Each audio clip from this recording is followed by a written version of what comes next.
حضرات گرامی، گزشتہ جمعۃ المبارک میں آپ نے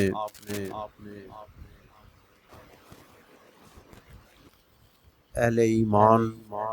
کی عزت شان اور اللہ رب العزت کی طرف سے ان کو ملنے والے انعامات کے بارے میں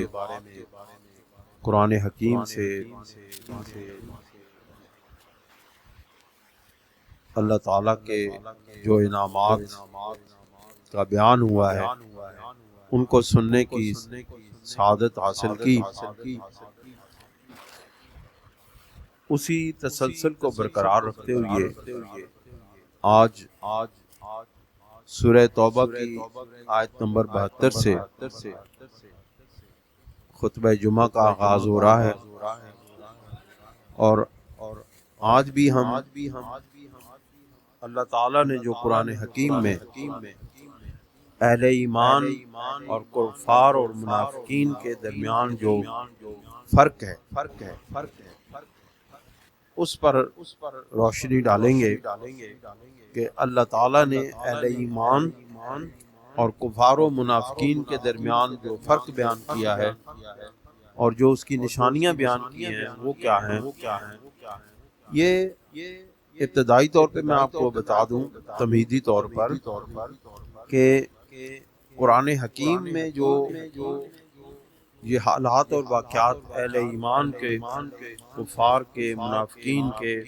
اور دیگر اقوام کے، گزری ہوئے اقوام کے، جو قوموں کے جو واقعات بیان ہوئی ہیں، ان کا بھی اپنا ایک مقصد ہے۔ وہ مقصد یہ ہے کہ تاکہ ان باتوں کو پڑھ کے، قرآن مجید کے ان احکامات کو پڑھ کے یا ان واقعات کو پڑھ کے اہل ایمان اس بات کا اندازہ لگا سکیں کہ اللہ تعالیٰ نے جو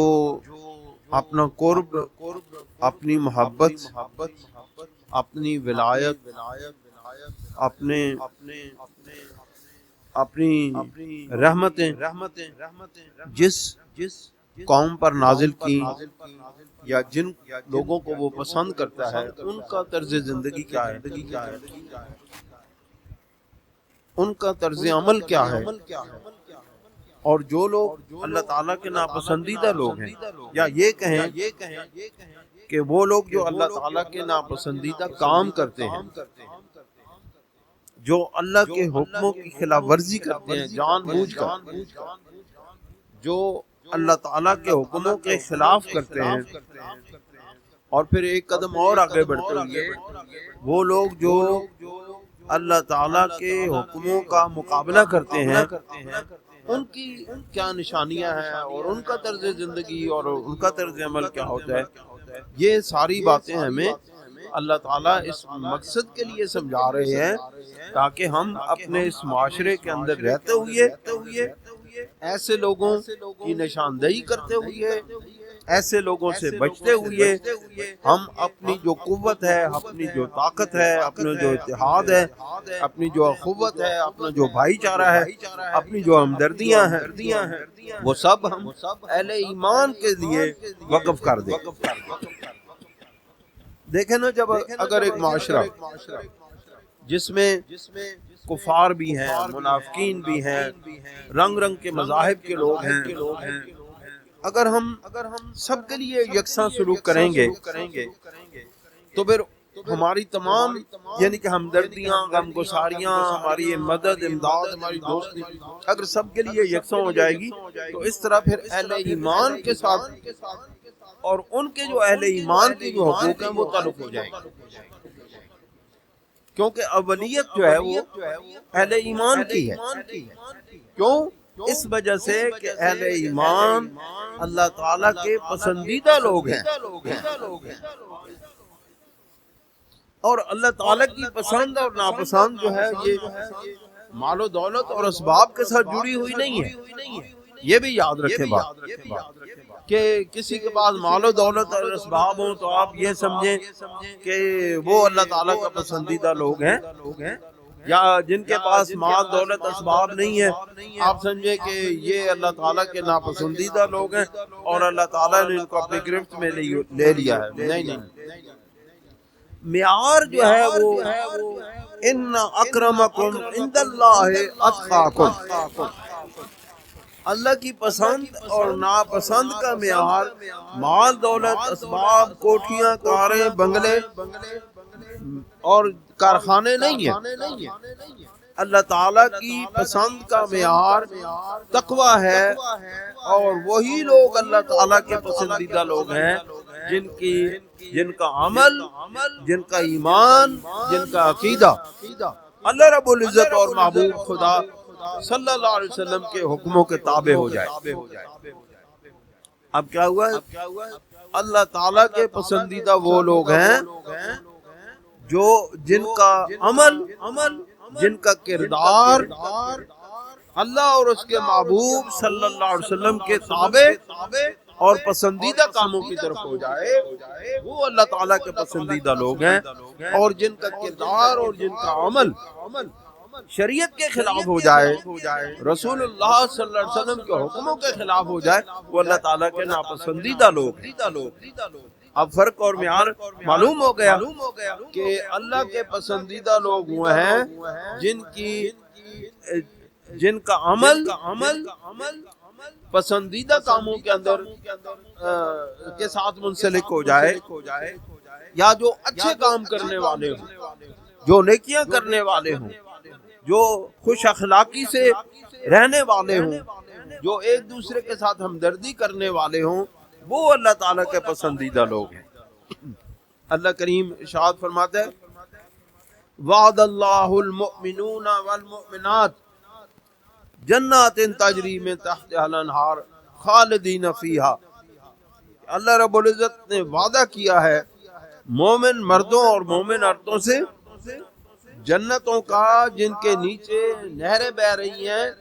خالدین فیہا، اس میں انہوں نے ہمیشہ ہمیشہ کے لیے رہنا ہے. وہ کوئی دنیا کے کوئی سیرگاہ نہیں ہے، کوئی لینڈسکیپ والے علاقہ نہیں ہے،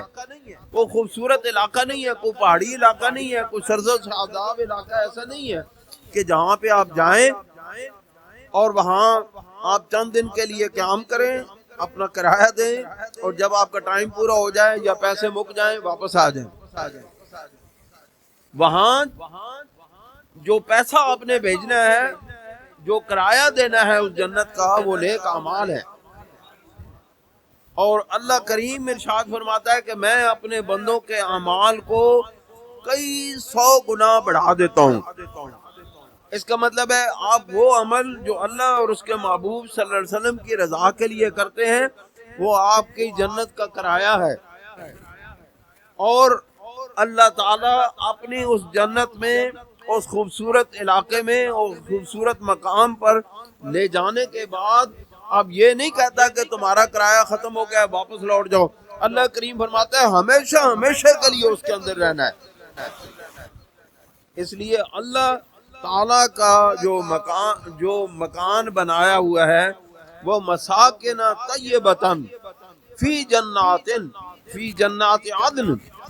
اور اللہ تعالیٰ نے تمہارے لیے جنت عدن میں خوبصورت مکانات بنائے ہوئے ہیں، محلات بنائے ہوئے ہیں جنت عدن میں. اور جنت عدن کے بارے میں اولیاء کرام، صوفیاء کرام، محدثین کرام نے سرکار دو عالم صلی اللہ علیہ وسلم کی حدیث پاک سے یہ بات اخذ کی ہے کہ جنت عدن وہ ہے جو جنت الفردوس بھی ہے، اور وہ بالکل سینٹر میں ہے، جنت کے بالکل مرکزی مقام میں. وہاں پر اہل ایمان کے لیے مکانات، پاک مکانات تیار کیے گئے. اور اس سے بھی بڑھ کر وردوان من اللہ اکبر، اور اللہ رب العزت کی طرف سے جو اس کی رضا ہے وہ بہت بڑی رضا ان اہل ایمان کو ملنے والی ہے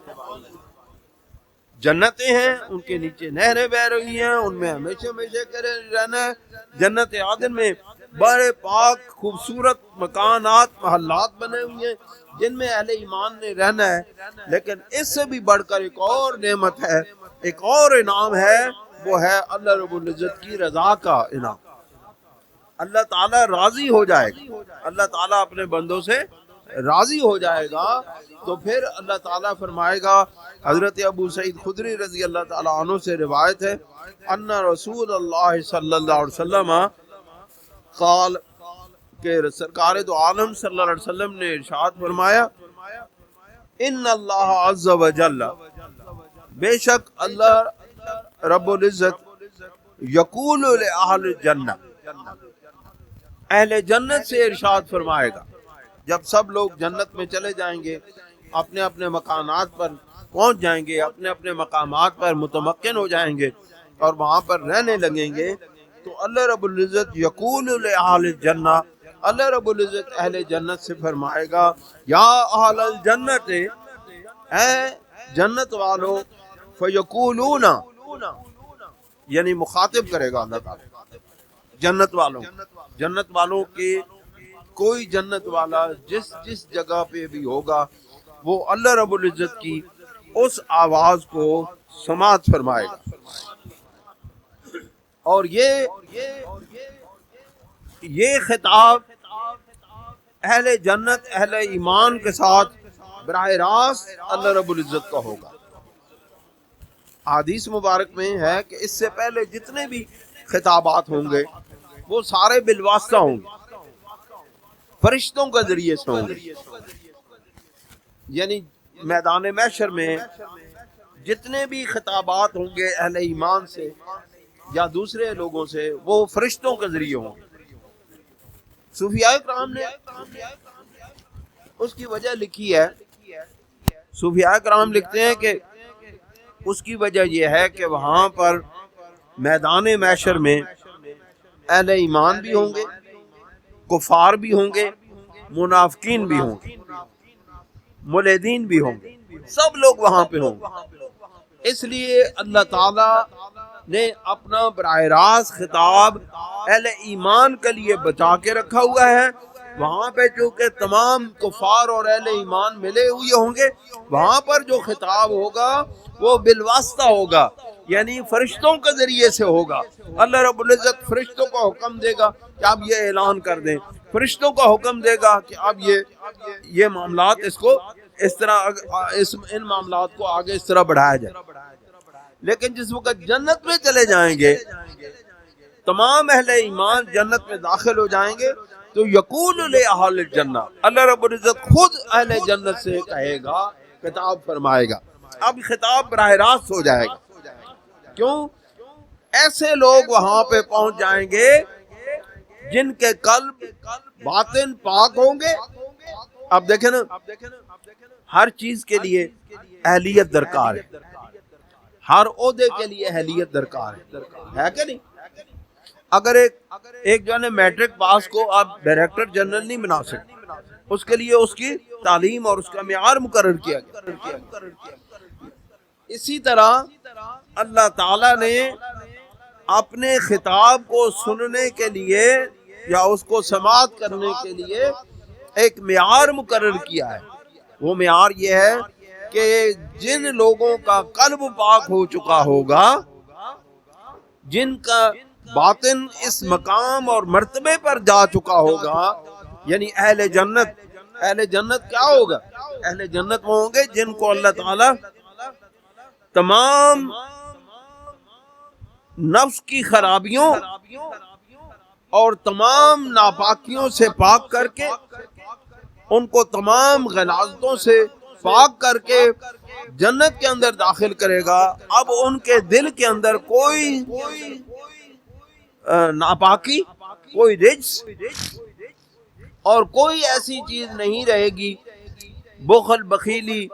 ہر طرح کی چیزیں پاک ہو کر کے اب قلب و باطن اس طرح روشن اور منور ہو جائے گا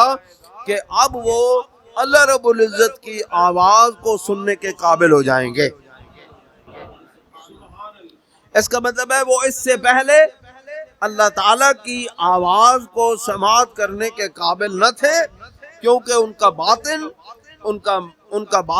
کا قلب، ان کا سینہ، ان کا اس وقت کا ذہن یا جو بھی معاملات، وہ اس قابل نہ بنے تھے کہ اللہ تعالیٰ کی آواز کو سن سکے۔ یہی وجہ ہے، آپ دیکھیں حضرت موسیٰ علیہ السلام کو اللہ تعالیٰ نے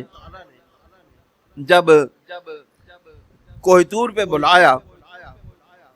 تو چونکہ حضرت موسیٰ علیہ السلام کا تعلق اس وقت دنیا کے تعلقات کے ساتھ تھا۔ آپ کو میں مثال دے رہا ہوں کہ یہ کیوں ایسے ہوتا ہے کہ حضرت موسیٰ علیہ السلام کا تعلق اس وقت دنیا کے ساتھ تھا، آپ بشری تقاضوں کے ہاتھوں مجبور تھے، کیونکہ جب تک بشریت کا لباس موجود ہوتا ہے اس وقت تک بندہ بشریت کے اس دائرے سے باہر نہیں نکل سکتا۔ سمجھ رہے ہیں بات کہ نہیں؟ لہذا یہی وجہ تھی کہ حضرت موسیٰ علیہ السلام کوہ طور پر پہنچنے کے بعد جب اللہ تعالیٰ نے ان کو مخاطب کیا تو درمیان میں پردہ حائل ہوا، اور اس پردے کے ذریعے سے اور اس حجاب کے ذریعے سے اللہ تعالیٰ نے حضرت موسیٰ علیہ السلام سے کلام کیا۔ اور کیا ہوا؟ وہ ایک جھاڑی، وہ اللہ اور اس کے معبود اللہ تعالیٰ اور اس کے نبی علیہ السلام کے درمیان ایک حجاب بنی، اور اس جھاڑی کے اندر سے آواز آئی کہ انا ربک، میں تیرا رب ہوں۔ یہی وجہ ہے کہ اب اللہ تعالیٰ جنت کے اندر جس وقت بشری لباس کی قید سے بندہ آزاد ہو جائے گا، اب سمجھ رہے ہیں بات کیا نہیں؟ اب بشری لباس کی قیود اور حدود سے باہر نکل گیا بندہ، تو اب کیا ہوا؟ اب اس نے ملکوتی لباس پہن لیا۔ سمجھ رہے ہیں بات کیا نہیں؟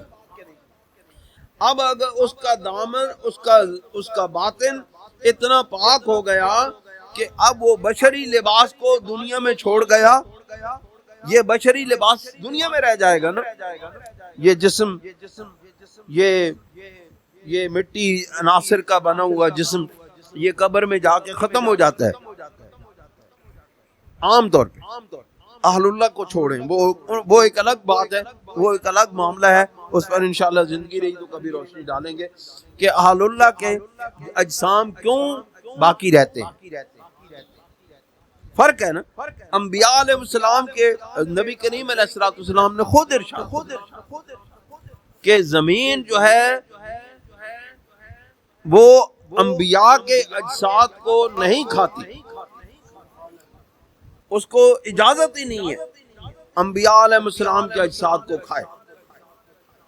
اس کی وجہ کیا ہے؟ اس کی وجہ یہ ہے کہ انبیاء علیہ السلام کے اجساد جو ہیں، جسم جو ہیں، وہ ملکوتی رنگ میں رنگے جا چکے ہوتے ہیں، اور عالم ملکوت کو زوال نہیں ہے۔ بات سمجھ رہے ہیں؟ ہمارے اجسام جو ہے یہ زمین میں جا کے گل جاتے ہیں، سڑ جاتے ہیں، ریزہ ریزہ ہو جاتے ہیں، بکھر جاتے ہیں، اور جس وقت بندہ اس دنیا سے اٹھتا ہے تو یہ لباس بشریت پیچھے رہ جاتا ہے۔ یہ بھی اللہ تعالیٰ کی مہربانی ہے۔ اس لیے اگر ہمارا جسم زمین کے اندر جا کے گل سڑ جائے، ریزہ ریزہ ہو جائے، ہڈیاں سرما بن جائیں، تو اسے گھبرانا نہیں ہے۔ اس کی وجہ یہ ہے کہ اے بندے، تو اس سے گھبرا نہیں، کیونکہ تو لباس بشریت کو زمین کے سپرد کر کے جا رہا ہے۔ کیوں؟ کہ تو نے آگے جا کے لباس ملکوتیت پہننا ہے، تاکہ تو اللہ تعالیٰ کی رحمتوں کے براہ راست قابل ہو جائے۔ سمجھ رہے بات کہ نہیں؟ یہ جو جسم زمین کے اندر گلتا ہے، اس کی وجہ یہ ہے کہ ایک اور لباس، نیا جسم کا لباس قیامت کے دن پہنایا جائے گا، وہ اس لباس بشریت سے مختلف ہوگا، اور پھر جنت میں جا کے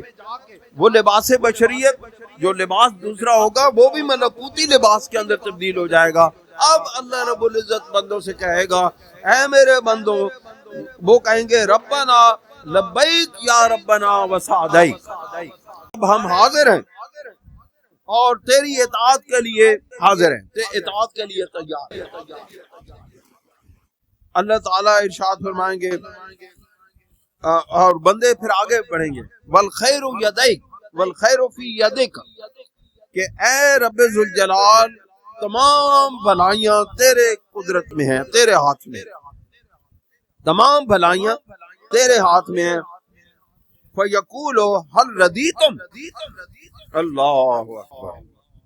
اللہ رب العزت فرمائے گا بندوں سے کیا تسی میرے نال راضی ہو؟ کیا اے اللہ کے بندو، اے محبوب کے غلاموں، سرکار دو عالم صلی اللہ علیہ وسلم کے لوگ کی امت والو، ذرا اپنے مقدر پہ ناز کرو، فخر کرو کہ جس کی رضا کے لیے ساری کائنات لگی ہوئی ہے، جس کی رضا کے حصول کے لیے ساری کائنات تک و دو میں ہے، ہر بندہ، ہر اللہ کا بندہ اس جستجو میں ہے زمین کے اندر کہ اس کو اللہ کی رضا حاصل ہو جائے۔ اللہ رب العزت قیامت کے دن جنت میں پوچھے گا اے میرے بندو کیا تم مجھ سے راضی ہو؟ اے میرے بندو حل رضیتم، کیا تم راضی ہو؟ فیقولون، پھر وہ جواب دیں گے یا ربنا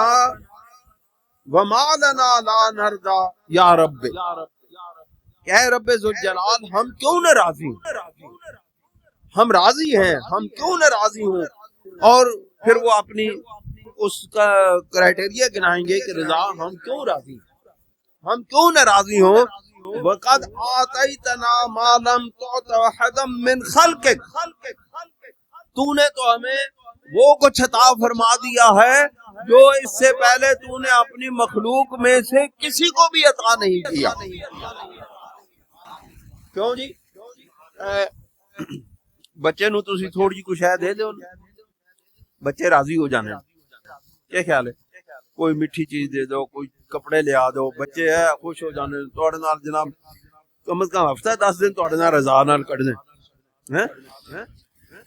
تو اللہ تعالیٰ اپنے بندوں کو جس وقت اتنے بڑے انعامات سے نواز دے گا اور پھر پوچھے گا کہ کیا تم راضی ہو، وہ کہیں گے یا اللہ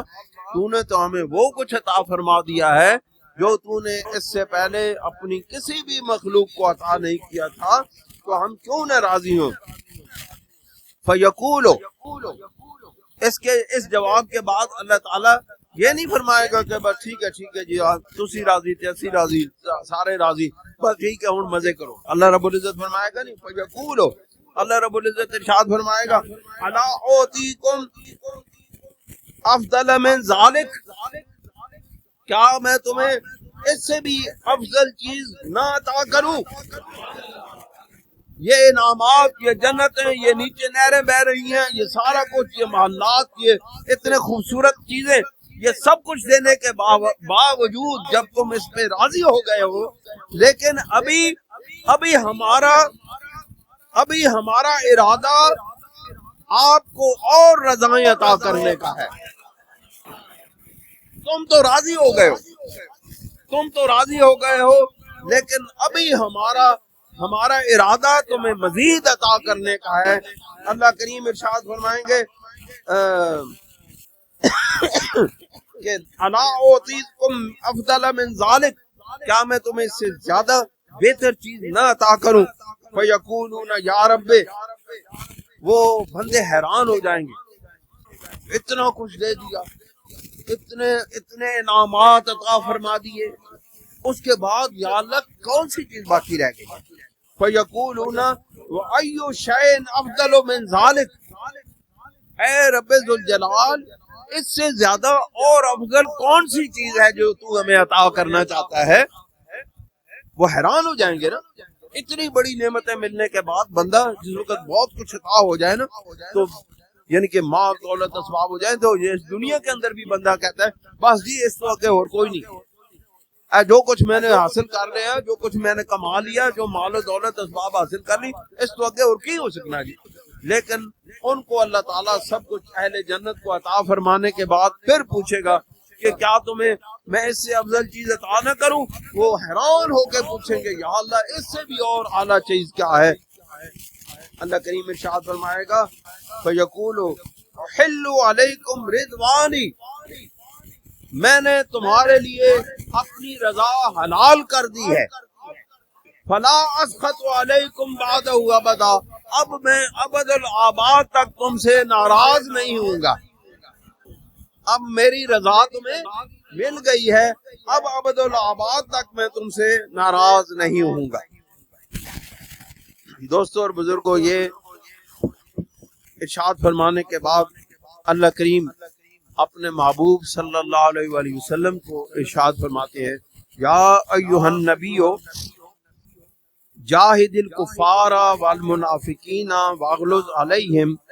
ومأواہم جہنم وبئس المصیر، کہ اے محبوب نبی صلی اللہ علیہ وسلم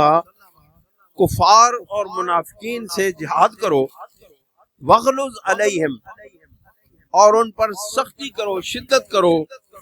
ومأواہم جہنم، اور ان کا ٹھکانہ جہنم ہے، اور ان کا ٹھکانہ جہنم ہے، وبئس المصیر، اور وہ بہت بری رہنے کی جگہ ہے۔ اس سے اگلی آیت اللہ کریم ارشاد فرماتے ہیں یحلفون باللہ ما قالوا وَلَقَدْ قَالُوا كَلِمَةَ الْكُفْرِ وَكَفَرُوا بَعْدَ اسلامہم، کہ وہ قسمیں کھاتے ہیں اللہ کی کہ انہوں نے یہ نہیں کہا، کچھ کفار منافقین نے باتیں کی تھی، اس کے بارے میں اللہ کریم ارشاد فرماتے ہیں کہ وہ قسمیں کھا کر کہتے ہیں کہ انہوں نے یہی نہیں کہا، وَلَقَدْ قَالُوا كَلِمَةَ الْكُفْرِ، حالانکہ انہوں نے کفریہ کلمات کہے ہیں۔ اب جو کلمات کفر کہہ دے اس کے بارے میں ذرا حکم سماعت کرو۔ وَكَفَرُوا بَعْدَ اسلامہم، اور اسلام لانے کے بعد وہ کافر ہو گئے ہیں۔ وَهَمُّوا بِمَا لَمْ يَنَالُوا، اور انہوں نے ارادہ بھی ایسی چیز کا کیا تھا جس کو وہ پا نہیں سکتے تھے، یعنی وہ ان کا ارادہ یہ تھا کہ نبی کریم علیہ الصلوۃ والسلام کو موقع پا کر کے وہ سرکار دو عالم صلی اللہ علیہ وسلم کو شہید کر دینا، نعوذ باللہ من ذالک،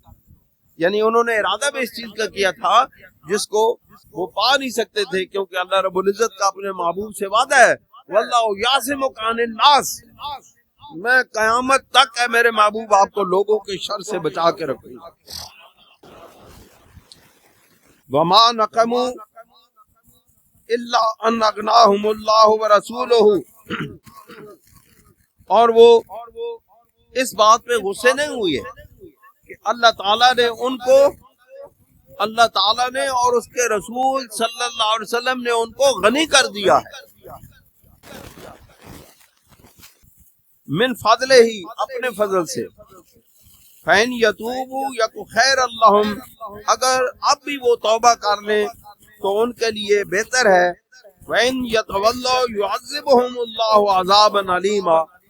اور اب بھی اگر وہ توبہ نہ کریں اور منہ موڑ لیں تو ان کے لیے اللہ تعالیٰ نے بہت دردناک عذاب تیار کیا ہوا ہے، فی الدنیا والآخرہ، دنیا اور آخرت دونوں کے اندر، وَمَا لَهُمْ فِي الْأَرْضِ مِنْ وَلِيٍّ وَلَا نَصِيرٍ، تو دنیا کے اندر بھی ان کے لیے کوئی مددگار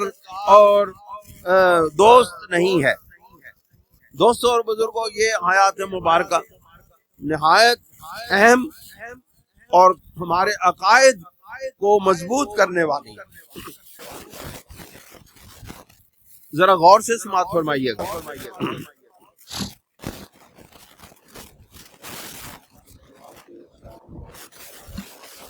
یہ آیات مبارک سورہ توبہ کی ہیں، اور یہ آیات مبارک غزوہ تبوک کے موقع پر نازل ہوئی، اور غزوہ تبوک جو ہے یہ فتح مکہ کے بعد ہوا، یہ تاریخ یاد ہے، فتح مکہ کے بعد یہ آیات نازل ہوئی، اور اس وقت اہل ایمان کو تمام عرب پر غلبہ حاصل ہو چکا تھا، سرکار دو عالم صلی اللہ علیہ وسلم کو تمام عرب پر غلبہ حاصل ہو گیا تھا، تمام قبائل میرے محبوب صلی اللہ علیہ وسلم کے قدموں میں آ گئے تھے اور تمام عرب پر اہل اسلام کی حکومت قائم ہو گئی تھی. میرے آقا و مولا حضور پر نور سید دو عالم صلی اللہ علیہ وسلم کی حکومت قائم ہو گئی تھی. اس کا یہ مطلب ہے کہ اس وقت سرکار دو عالم صلی اللہ علیہ وسلم کو ظاہری طور پر، ویسے تو نبی کی شان ہے کہ نبی علیہ الصلوۃ والسلام خواہ کوئی بھی موقع ہو وہ کسی بات کو گھبراتے نہیں ہیں. یہ ان کی شان کے خلاف ہے کہ نبی ڈر جائے. ڈر جانا نبی کی شان کے خلاف ہے، خواہ کیسے ہی حالات کیوں نہ. آپ دیکھیں نا جس وقت سرکار دو عالم صلی اللہ علیہ وسلم نے دعوت اللہ کا آغاز کیا، کیا اس سے بھی زیادہ کوئی سخت موقع میرے محبوب صلی اللہ علیہ وسلم کی حیات پاک میں آیا؟ جب تنہا کھڑے ہو کر کے مکہ مکرمہ کی اس وادی میں جس وقت آپ کے حمایت کرنے والا کوئی بھی نہیں تھا، اس وقت آپ علیہ الصلوۃ والسلام نے تنہا کعبہ معظمہ میں کھڑے ہو کر کے توحید الہی کا اعلان کیا تھا. جس وقت اس وقت جب ہمارا محبوب نہیں ڈرا تھا تو اس وقت کیسے ڈر گیا جب ساری دنیا پر میرے محبوب کا غلبہ ہو گیا؟ بات سمجھے کہ نہیں؟ اللہ کریم نے ارشاد فرمایا یا ایھا النبی جاہد الکفار والمنافقین واغلظ علیہم. اے نبی، اے غیب کی خبریں دینے والے میرے محبوب، کفار اور منافقین کے خلاف جہاد کریں، واغلظ علیہم، اور ان پر شدت کی جائے، سختی کی جائے. اب ذرا اس سینیریو کو ذہن میں رکھیں کہ جس وقت رسول اللہ صلی اللہ علیہ وآلہ وسلم کو تمام عرب پر غلبہ ہے، آپ کے حکم کی تعمیل کی جاتی ہے، آپ کے ایک اشارے پر ہزاروں لوگ اپنی جانیں ہتھیلیوں پر رکھ کر آپ علیہ الصلوۃ والسلام کی بارگاہ میں حاضر ہو جاتے ہیں، اپنا مال، اپنی جان، اپنی اولاد لے کر کے آپ کی بارگاہ میں پیش ہو جاتے ہیں. چھوٹے چھوٹے بچے لے کر کے سرکار کی بارگاہ میں آ کے مائیں کہتی ہیں یا رسول اللہ یہ بچہ میرا آپ جہاد پہ لے جائیں. سرکار نے ارشاد فرمایا اے میری بیٹی، میں اس کو کیا کروں گا، یہ تو اتنا چھوٹا سا بچہ ہے، اس سے تو تلوار نہیں پکڑی جاتی، اس سے تو نیزہ نہیں اٹھایا جاتا، اس سے تو تیر نہیں پکڑا جاتا، اس کو کیسے لے جاؤں؟ اس اللہ کی بندی کا جواب سن کے اپنے ایمان کو دعوت فکر دیں. وہ کہنے لگی یا رسول اللہ صلی اللہ علیہ وسلم، کوئی تیر جب آپ کی طرف آئے گا تو میرے اس بچے کو سامنے کر دینا،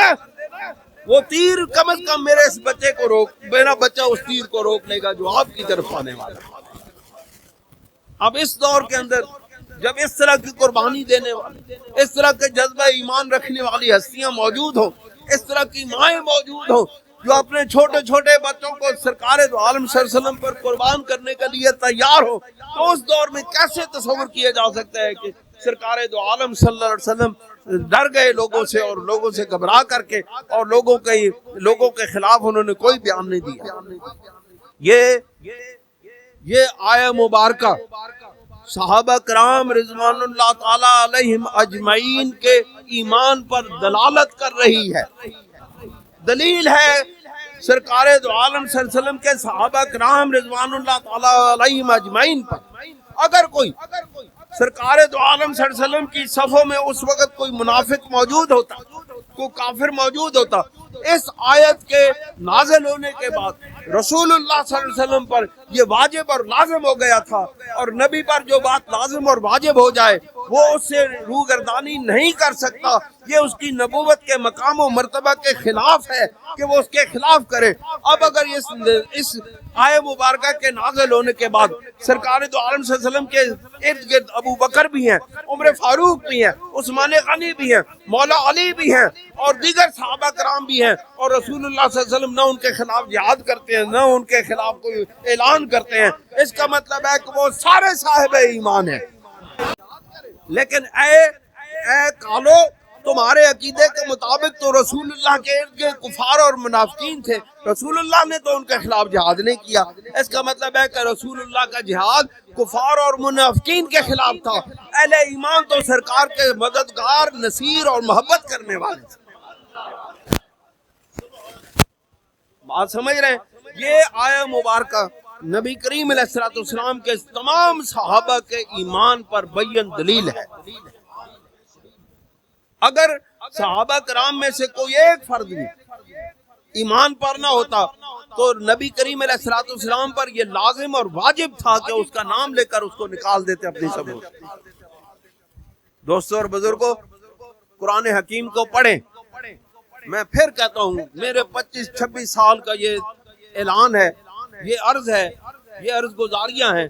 کہ اے دوستو، ہم تو یہ اس لیے ہم قرآن مجید کا درس، میں نے کبھی آپ کے سامنے کہانیوں والی تقریر نہیں سنائی، میں آپ کے سامنے قرآن مجید کی آیات حدیث پاک بیان کرتا ہوں، اس وجہ سے کہ تاکہ آپ کا اور میرا ایمان مضبوط ہوتا چلا جائے۔ قرآن مجید کا مطالعہ کریں تاکہ کوئی شخص بھی آپ کو قرآن مجید کی ان آیات کی روشنی میں بھٹکا نہ سکے، گمراہ نہ کر سکے، بدعقیدہ نہ کر سکے۔